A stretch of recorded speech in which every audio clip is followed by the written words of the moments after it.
Most people assume leadership sounds like confidence at full volume, but neuroscience and group psychology tell a different story.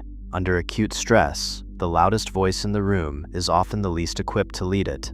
A leader's emotional state doesn't just affect them, it ripples through everyone around them. So why do people consistently respect calm leaders more?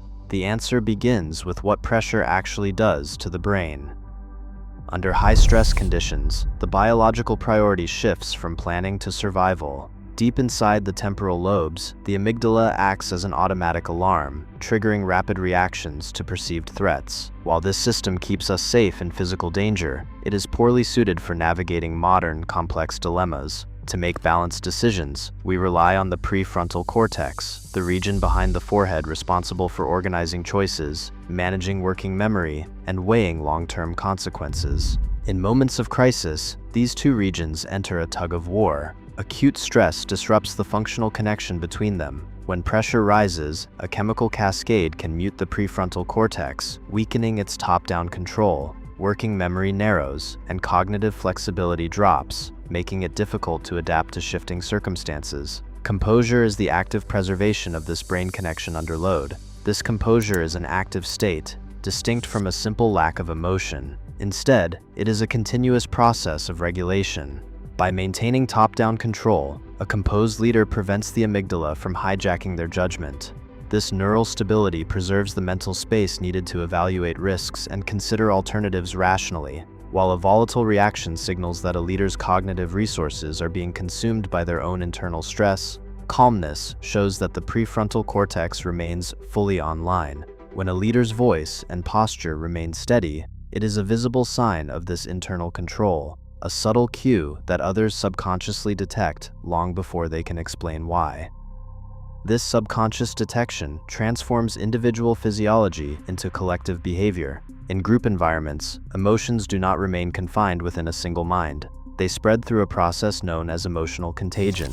People constantly scan their surroundings for social cues, automatically mirroring the facial expressions, postures, and vocal registers of those in authority. When a leader maintains low arousal composure, this state ripples through the room. In a landmark study on group dynamics, researcher Sigal Barsade demonstrated that teams exposed to a calm, positive influence exhibited greater cooperation, lower conflict, and higher overall performance. The leader's steady presence physically alters the group's environment, lowering collective sympathetic arousal and reducing the cognitive load required to navigate a crisis. This transition from internal control to external trust relies on subtle signals. Acoustic research shows that listeners instinctively associate lower, stable vocal pitches with reliability and capability, even when the words themselves contain no context. A measured tempo and deliberate pauses act as proxies for predictability. In high-stakes settings, predictability is the ultimate counter to panic.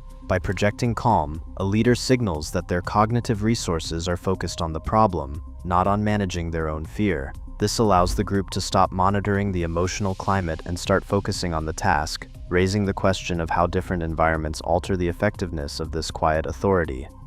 High arousal leadership serves an adaptive purpose in specific environments. When physical danger or tight deadlines threaten a group, increased vocal intensity and rapid directives command attention and secure immediate compliance. In these high-stakes moments, vocal volume signals urgency, mobilizing resources faster than quiet deliberation. Yet, this assertive style involves significant trade-offs. While force accelerates short-term execution, it often limits cooperative problem-solving and reduces trust over time. Teams under constant pressure from high-arousal commands display less flexibility and a greater reluctance to share information or admit mistakes. These behavioral patterns are further shaped by social and cultural expectations. Expressive, high-energy communication represents sincerity in Mediterranean regions, whereas Nordic cultures often associate quiet restraint with reliability. These perceptions are also gendered. Research indicates that listeners evaluate vocal intensity and pitch differently depending on whether a leader is male or female, meaning a single style can yield vastly different levels of authority depending on who is speaking. Neither approach is universally correct. Instead, leadership effectiveness depends on matching vocal intensity to the immediate demands of the task, transitioning between styles as conditions change.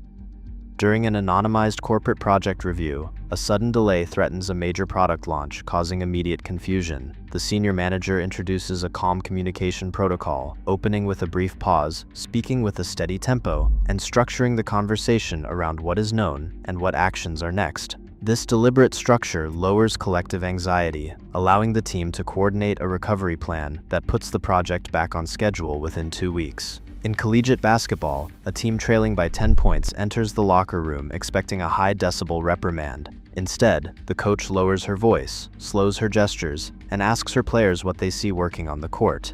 This drop in vocal intensity shifts the emotional temperature of the room, preparing the athletes to execute tactical adjustments that lead to a 12-point victory.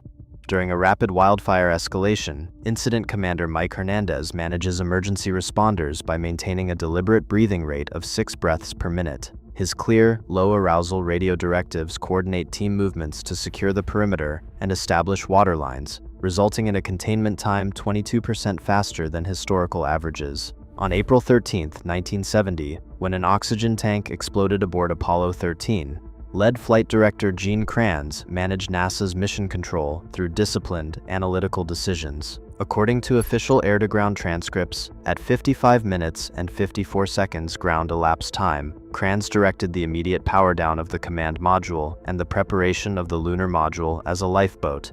At 71 minutes and 30 seconds ground elapsed time, Kranz authorized a free return trajectory around the moon, rejecting a riskier direct return burn. When carbon dioxide levels rose to dangerous levels, his team engineered a makeshift adapter, communicating the step-by-step assembly at 120 minutes and 40 seconds ground elapsed time. By focusing systematically on options, Kranz's composure stabilized the operations room, leading to the safe recovery of all 3 astronauts.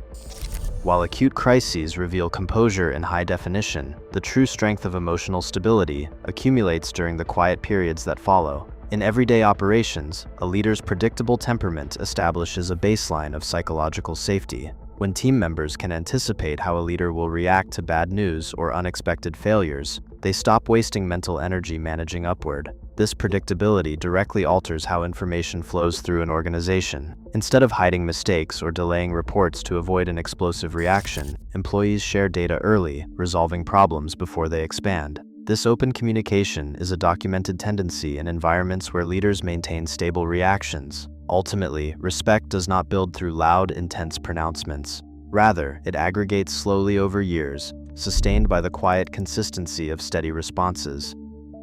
These steady responses are not innate traits, but trainable skills. Building this presence begins with physical regulation. Practicing paced breathing, such as inhaling for 4 seconds, holding for 2, and exhaling for 6, lowers autonomic arousal, allowing a leader to keep a steady vocal tone under pressure. In conversation, inserting a deliberate pause of 1 to 2 seconds after a key point allows listeners to process information while signaling thoughtfulness. When presenting challenges, shifting to a structured communication frame prevents panic. Leaders can organize updates around 3 distinct pillars: the immediate problem, what is currently known, and the action plan. This clarity is reinforced by setting explicit meeting norms and asking open questions like "What concerns do you have?" to invite input. These structural habits are practical tools, not instant solutions. They require deliberate, repetitive effort. When the next crisis arrives, the real question is how you will project authority when the emotional temperature rises. In an increasingly volatile world, the demand for steady hands only grows. Loudness may capture temporary attention, but composure commands enduring trust. True authority isn't about suppressing emotion, but mastering it. How do you project your influence? Share your thoughts below.